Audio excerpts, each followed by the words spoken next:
બીજી દીકરી જન્મે ને તો 100માંથી 80 ઘરોમાં એમ કહેવામાં આવે, ઓ બીજી દીકરી. કદાચ બહુ મોડર્ન હોય, બહુ સમજદાર હોય, બહુ ઇન્ટેલિજન્ટ હોય, મોડર્ન દેખાવાના પ્રયાસમાં હોય, તો પહેલી દીકરીને તો બહુ આવકારે, લક્ષ્મી જન્મીને આમ થયું ને તેમ, અમને તો જે આવે અમને કઈ. બીજી દીકરી આવે ત્યારે સહેજ ઓ આવું થાય. મારા પરિવારમાં બીજી દીકરી જન્મી, મારા નણંદને ત્યાં. હું બધું કામ છોડીને દોડીને એને જોવા ગઈ. પહેલી કરતા વધુ વાલથી, વધુ સ્નેહથી એને મેં ઉપાડીને મેં કહ્યું, મેં કીધું બાકી બધા તને જે કહેતે દીકરા, તારું નામ મારે માટે ખુશી. પછી તો રાશિ જ ખને જવાવી અને પીઠાવાલા સાહેબે કહ્યું ને કે મિજાજ, એટલે હું તો મારા સાસરે દાદાગીરી કરું છું, એટલે આમ નણંદ નામ પાડે પણ અહીંયા મામીએ નામ પાડી દીધું અને અમે એને આજે પણ ખુશી કહીએ છીએ. મજાની વાત એ છે કે આપણે બધા આ જે સમાજમાં જન્મ્યા, એ સમાજમાં દીકરીથી શરૂ કરીને દાદી સુધી બહુ માન આપે છે સ્ત્રીને. દેવી બનાવે, પૂજા કરે. યત્ર નાર્યસ્તુ પૂજ્યંતે, પણ પૂજ્યંતે શું કરવા? યત્ર નાર્યસ્તુ વિથ યુ, ટુગેધર, સાથે. કાં તો દેવી છે કાં તો દાસી છે, વચ્ચેના સ્ટેટસમાં સ્ત્રી માટે જગ્યા નથી. કાં તો એની પૂજા કરે, ગૃહલક્ષ્મી છે, આવકારો, એની પૂજા કરો, એને જે કંઈ બીજું ત્રીજું કરીને એવા પ્લેટફોર્મ પર બેસાડો કે એને નીચે ઉતરવું હોય તો સીડી ગોતવી પડે, ભૂસકો મારે તો ટાંટીઓ તૂટી જાય. અને કાં તો એને એટલી નીચે ઉતારી દો કે સીડી મળે જ નહીં એને કદી ઉપર આવવા માટે. વ્યક્તિ તરીકે આપણે દીકરીને, પત્નીને, માને, બહેનપણીને, દોસ્તને જોવાનું ભૂલી ગયા છીએ. અને સૌથી દુઃખની અથવા સૌથી પીડાની અથવા સૌથી મુશ્કેલીની વાત એ છે કે સ્ત્રીએ પોતે પણ પોતાની જાતને વ્યક્તિ તરીકે જોવાનું બંધ કરી દીધું છે. પુરુષ ન જુએ, ચલો એકવાર એને આપણે માફ કરી શકીએ, સમય બહુ બદલાયો છે, હું ત્યાં પણ આવીશ. પણ મારે જે કહેવું છે તે એ છે કે એક દીન માં છે ને, ગરીબડી બિચારી, રડતી કકળતી, એ કોઈ દિવસ મજબૂત સમાજને જન્મ આપી શકે જ નહીં. તમારે શિવાજી જોઈતો હોય ને તો તમારે જીજાબાઈ જ થવું પડે, એમાં બીજો કોઈ રસ્તો નથી. એટલે તમારે તમારા દીકરાને અંધારામાં એકલો જતા શીખવવું જ પડે. અને હવે દીકરાને શું કામ, હવે દીકરીને પણ શીખવવું પડે. શ્રીદેવીની કથા હજી બહુ જૂની નથી થઈ. બહુ લોકોએ પથ્થર ઠોકી, દારૂ પીતી હતી ને આમ કરતી હતી ને વર જોડે ફાવતું નહોતું ને આનું આમ થતું હતું ને લપસીને મરી ગઈ ને હાર્ટ એટેકથી મરી ગઈ ને ડ્રંક હતી ને. સાહેબ, આ બધાની બહાર એક લાઈન છે જે વિશે કોઈએ ભાગ્યે જ લખ્યું. 4 વર્ષની ઉંમરે એ છોકરી કમાઈને ઘરને ખવડાવતી હતી. 4 years old. એના ઘરને કમાઈને આ નાનકડું બાળક ખવડાવતું હતું. સ્કૂલ નથી ગઈ.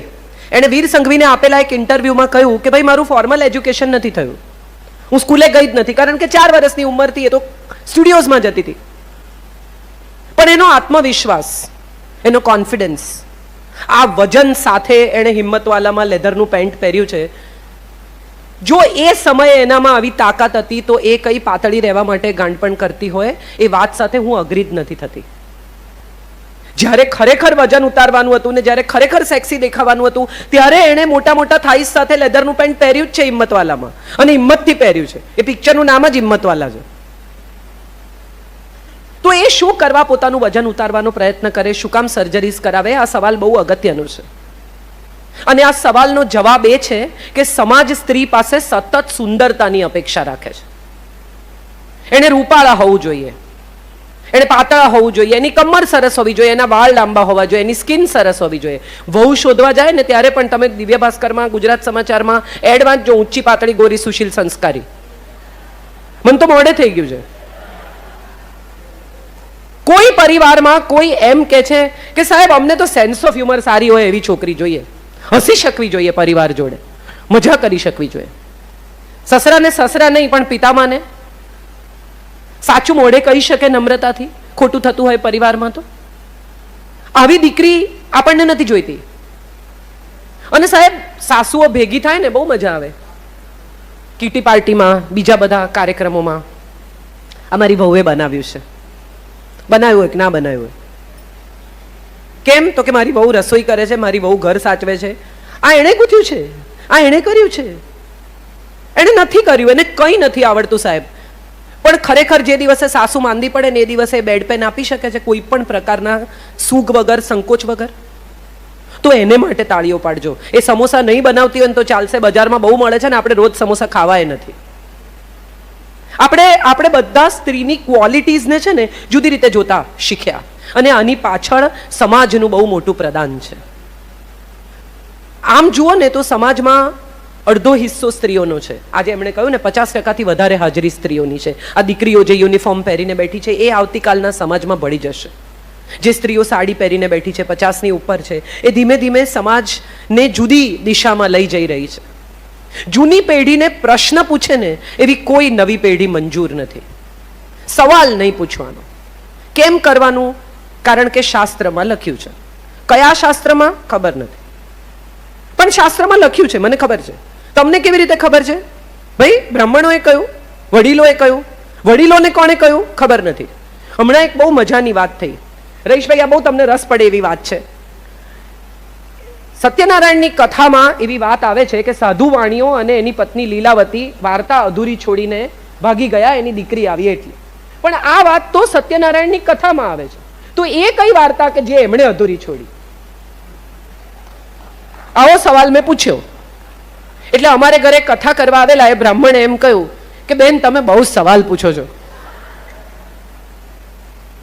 જે કથા એમણે અધૂરી છોડી એ તો આપણને ખબર જ નથી. આપણે તો જે વાર્તા સાંભળીએ છીએ એ વાર્તા સાધુ વાણી અને લીલાવતીની વાર્તા છે. તો એમણે જે પૂજા અધૂરી છોડી એ કઈ વાર્તા? આ પહેલો સવાલ. બીજો બહુ ઇન્ટરેસ્ટિંગ સવાલ કે જે ધનુષ્ય સાથે સીતા 12 વર્ષની ઉંમરે રમતા હતા. લોકોને આશ્ચર્ય થઈ ગયું કે ઓહો, આટલી નાની છોકરી 12 વર્ષે રમે છે. એ ધનુષ્ય 20, 22, 25 નો રાવણ 20 હાથે ન ઉપાડી શક્યો. બરાબર? એના આંગળા ચકડાઈ ગયા, જે કંઈ પણ થયું એની સાથે. એ રાવણ જે 12 વર્ષે ધનુષ્યથી રમતી છોકરીને ન ઉપાડી શક્યો, એ છોકરીને જ ઉપાડી ગયો.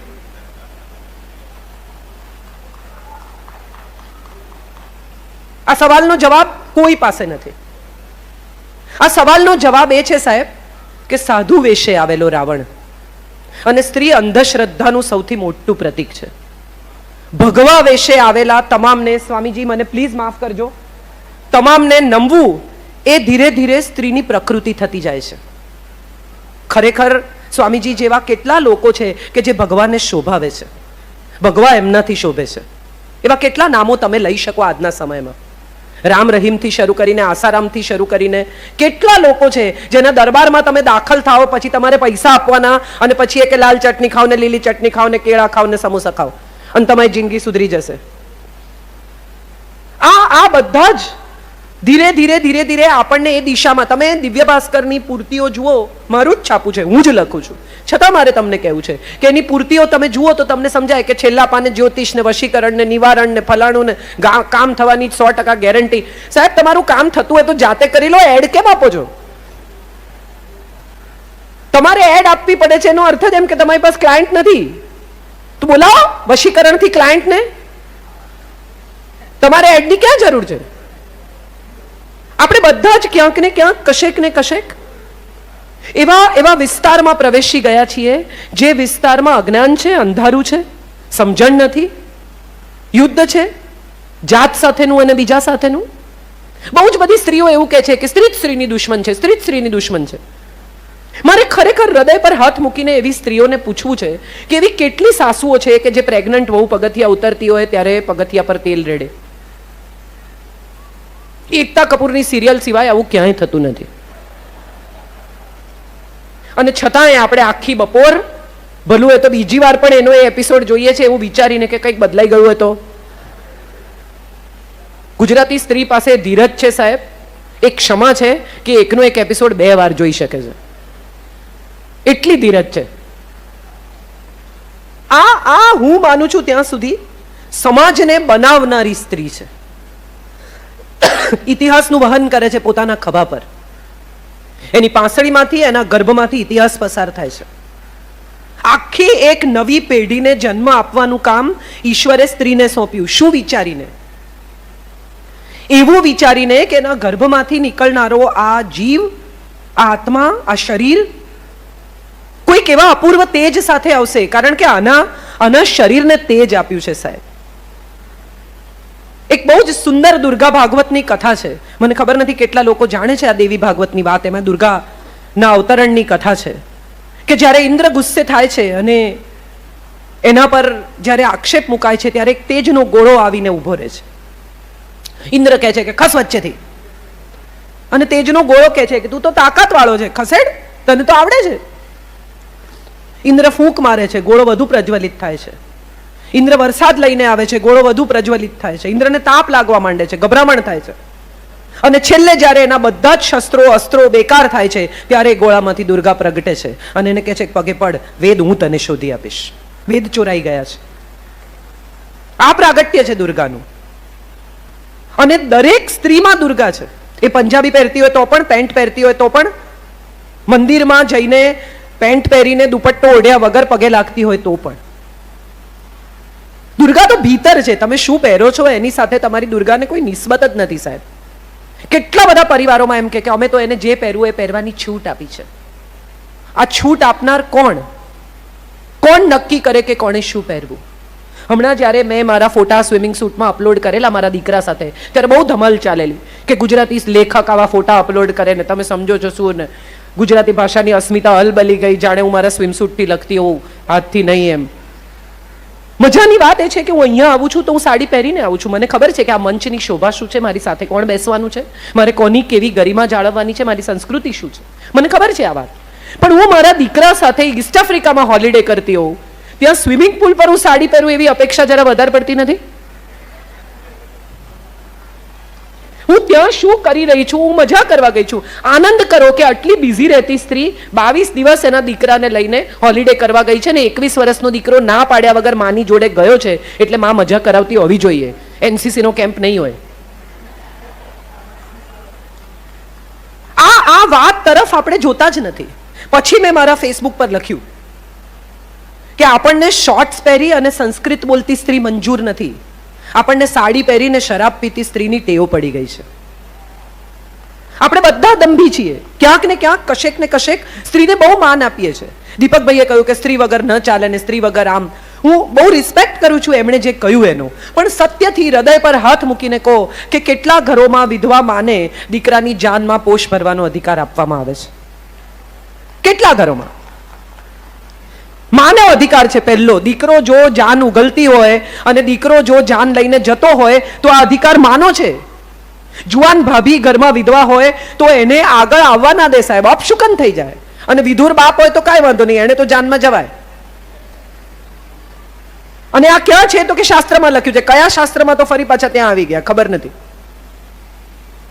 પીરિયડ્સમાં હોય ત્યારે સ્ત્રી મંદિર ન જઈ શકે. આવી એક વાત વર્ષોથી આપણને શીખવવામાં આવી છે. આની પાછળ બે વસ્તુઓ છે. વિજ્ઞાન છે જેમાં આપણે પડ્યા નહીં. વિજ્ઞાન એ છે કે એ દિવસોમાં સ્ત્રીની માનસિક સ્થિતિ, શારીરિક સ્થિતિ બહુ સારી ન હોય. સાસુ એની પાસે કામ કરાવે અથવા ઘરના કામ ન કરવા પડે, માટે એને આ દિવસોમાં આરામ મળે, માટે એને દૂર બેસાડી કે 4 દિવસ આરામ કર, તારે રસોડામાં નહીં જવાનું. અને બીજી વસ્તુ છે હાઇજીન. આ સેનેટરી પેડ્સ તો હવે આવ્યા.